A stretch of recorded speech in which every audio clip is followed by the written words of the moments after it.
Hey, what is up everyone? Welcome back to our YouTube channel. So for today's video, I'm going to teach you how to change cover photo on your Airbnb listing. So first, you may want to head to airbnb.com and make sure that you're logged in to your hosting account. Next, in the top corner, click on listings.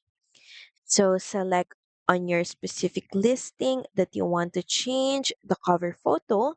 Then in the photo tour section, we're just going to proceed by clicking on all photos. And from here, you can customize, add photos, and arrange your photos. So currently, this is the cover photo on our specific listing.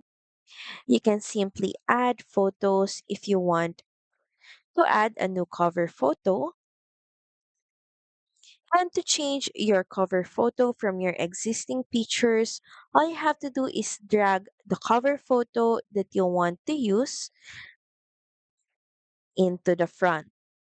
Automatically, the photo that is placed on the front will be the cover photo for your listing. So that's pretty much it. Thank you very much for watching this video. I hope that you find this video helpful. And if you do, please don't forget to like, share, and subscribe to the channel. And I will see you again on the next one. Bye!